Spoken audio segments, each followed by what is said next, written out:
Hi guys, I'm Christina from HungryForever Bangalore, and today we are here at Red Rhino, a craft brewery and kitchen that is serving up an amazing Sunday brunch that we can't wait to try out.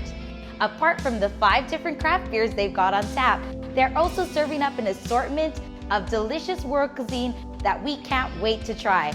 So let's head out there and find out what makes a truly great Sunday brunch.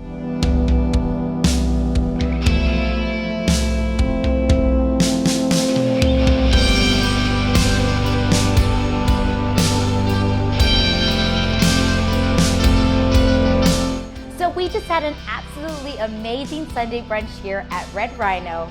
One of the things we absolutely loved was that they actually changed the theme of their brunch every single week. So this week we had Indian.